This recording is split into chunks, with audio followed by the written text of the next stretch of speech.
Se você tinha alguma ilusão de que, quando o Nando Moura fez um vídeo um mês atrás, de que ele ficaria um longo tempo fora do YouTube, que ele estava cansado do YouTube, que precisaria de um tempo, se você tinha a ilusão de que ele não voltaria tão cedo como ele disse, você estava se auto-enganando. Todos nós sabíamos que ele voltaria, todos nós sabíamos que essa trégua seria bastante breve, na verdade, né?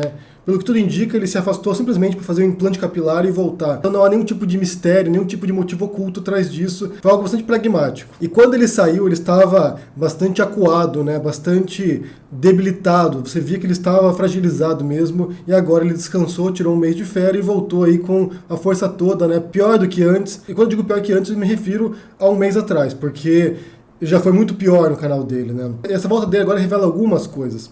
A primeira delas é que ele vai tentar mudar a imagem dele em alguns aspectos. O primeiro desses aspectos já é indicado no clipe que ele publicou inicialmente, com uma música tosca, à la Mamonas Assassinas, com uma letra tosca, com uma mensagem tosca, um heavy metal ultra reaça, e que virou piada, obviamente, né? Muita gente fez piada disso depois. E outro aspecto que revela é o ataque que ele está fazendo agora à própria direita conservadora. Então, o que você tem visto é uma aceleração da ruptura entre os conservadores. E aqui é aquela coisa, né? O poder é uma merda. O Bolsonaro e a família dele entraram no poder e a primeira coisa que começou a acontecer logo em seguida, né? Logo nas semanas seguintes, já é uma tremenda ruptura entre os expoentes da direita conservadora no Brasil por claros motivos, né? Tem a ver com a consolidação do poder e afastamento de qualquer um que seja dissidente. Então o Nando vem atacando o Flávio Bolsonaro e essa é uma estratégia que a gente tem visto, gente. A gente tem visto a estratégia de tentar cortar o Bolsonaro, como se fosse, ó, vamos amputar o braço doente para que mantenha o corpo vivo. Então eles vão jogar o Flávio Bolsonaro na fogueira para salvar o governo Bolsonaro. Porque esse é o elo frágil. Vocês começam a investigar o Flávio Bolsonaro, começam a descobrir os podres do filho do Bolsonaro, né, do 01, isso vai contaminar, certamente vai contaminar o governo Bolsonaro. E outra denúncia que saiu também agora, recentemente, é que o Carlos Bolsonaro também pode estar envolvido no esquema de rachadinha na Câmara dos Vereadores do Rio de Janeiro. Ou seja, não vai adiantar tentar estancar a sangria cortando o Flávio Bolsonaro, sendo que você pode também ter isso em diferentes níveis na família Bolsonaro, e não apenas no Flávio, no Carlos e possivelmente no próprio Jair. Então essa estratégia de neutralizar o Flávio pode ser eficaz a curto prazo, mas a longo prazo não vai ser suficiente. E aí o pretexto por trás disso é aquilo que eles chamam de CPI da Lava Toga, né, que seria uma CPI para investigar as atividades do Supremo Tribunal e talvez impeachment alguns dos ministros do Supremo, que é uma CPI que o Nando Moura aprova e que você tem visto agora o governo Bolsonaro, que também era a favor disso, pondo panos quentes nesse assunto, porque agora o que tudo indica é que há um acordo, ou um acordo implícito talvez, entre o Toffoli e a família Bolsonaro, para proteger o Flávio Bolsonaro, para tentar atrapalhar, jogar areia na investigação relacionada às atividades do Flávio Bolsonaro e as movimentações suspeitas na conta dele, para o qual ele não tem explicação. Inclusive o Nando menciona no vídeo dele ali, no qual ele ataca o Flávio Bolsonaro, ele menciona o caso do Davi Miranda, do marido do Glenn Greenwald, e do relatório do COAF, indicando movimentação suspeita. E ontem, o Glenn Greenwald e o Davi Miranda anunciaram que já enviaram todos os recibos para a justiça, expondo as transações deles e de onde vem o dinheiro. Algo que o Flávio Bolsonaro não fez ainda. Então você vê diferentes posturas em relação a esse caso, né? Você tem o COAF agora tentando prejudicar a imagem do Glenn Greenwald e do Davi Miranda, eles vão lá e mostram de onde vem o dinheiro. Aqui, olha, daqui estão as contas, aqui estão os recibos, aqui, olha, de onde veio o dinheiro. Enquanto o Flávio Bolsonaro não. O Flávio Bolsonaro está se articulando agora para tentar abafar o caso e tentar se manter ali blindado. Então o que você tem agora, como eu disse, é o Nando atacando o Flávio Bolsonaro, pedindo a cabeça do Flávio Bolsonaro, o que certamente está indispondo com a família Bolsonaro. Ele até publicou ali na aba comunidade dele o vídeo, e alguém comentou alguma coisa, e daí ele disse que o Eduardo Bolsonaro não tinha respondido mais ele depois que ele começou a criticar o Flávio. E nessa briga com o Flávio Bolsonaro, ele também está comprando briga com outros próximos do governo, como o Alan dos Santos do Terça Livre, que é um olavista também, que é um bolsonarista de primeira linha e que está defendendo agora o Flávio Bolsonaro contra o Lava Toga. Ou seja, estão se fragmentando em 1 milhão de pedaços. E outra briga que aconteceu também, dessa vez no Twitter, que é uma rede social na qual o Nando não tem muita projeção, ele não é muito relevante lá, ou seja, lá é muito mais fácil confrontá-lo, né, outros influenciadores confrontá-lo e expor o ridículo que ele é. Lá ele comprou uma briga com o Maurício Ricardo, com o Rafinha Bastos e depois se desenrolou numa briga com o José Teófilo. O José Teófilo foi o diretor do filme do Olavo de Carvalho, O Jardim das Aflições, filme para o qual o Nando contribuiu, dando um apoio lá, né, divulgando o crowdfunding do filme, ajudou divulgando depois na estreia. Daí o José Teófilo foi lá e curtiu uma publicação do Rafinha Bastos, né, no qual ele tirava um sarro do Nando Moura. Tem o Rafinha Bastos aqui pondo uma foto do Nando Moura com a careca dele lá, né, e com a cicatriz do implante anterior. de cabelo. O Rafinha Bastos diz aqui, ó, Nandinho, tamo aqui na torcida pro seu transplante de cérebro ter dado certo. Daí Pray for Nandinho, virou uma piada generalizada, e o Josias Teófilo, que é esse diretor do filme do Olavo, foi lá e curtiu essa publicação do Rafinha Bastos. O Nando, obviamente, não curtiu nem um pouco isso, né? O Josias curtiu, o Nando não curtiu. E foi lá e publicou assim, né? Ô Josias Teófilo, seu pau no... Quem financiou, pediu financiamento e divulgou seu filme. Não vou esquecer, hein? E aí inicia uma discussão entre o Josias Teófilo e o Nando Moura. O Josias responde aqui, tá nervosinho, filho? Só achei engraçada a piada. Daí o Nando retruca, tô sim, canalha. Eu que vou achar engraçado quando você lançar seu próximo filme. O Josias responde, né? Mas vai ver, não vai? E o Nando diz, depende. Vai ser sobre você chupando o Estado para conseguir financiamento ou sobre punhalada nas costas dos amigos? Lixo. E o Josias prossegue, né? A briga se desenrola, né? Independente de como o filme foi financiado, você vai ver sim, colega. Nem que seja em casa escondidinho. Aí, em seguida, o Josias publica aqui, né? O problema de ser youtuber é que você é obrigado a inventar uma polêmica todo santo dia para chamar a atenção, mesmo que a polêmica não exista. O Nando responde a isso. O problema de ser um canalha é não entender nada de amizade e lealdade. O Josias vai lá e retruca, né? Nunca fui teu amigo. Te vi uma vez na exibição do meu filme. Aprenda a lidar com a piada ou então saia do Twitter e vá ver numa caverna.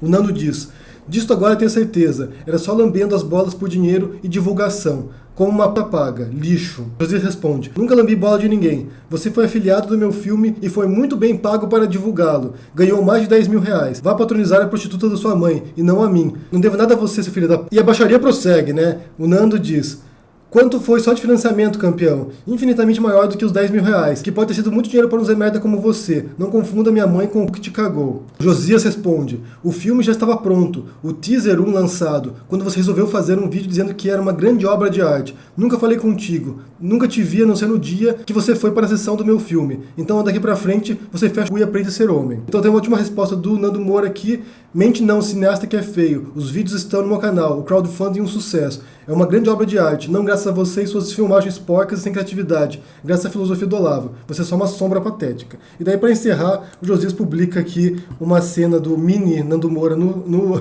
programa do Ratinho, e botando risinhos aqui, né? E daí que tem a descrição. O que aconteceu, Nando Moura?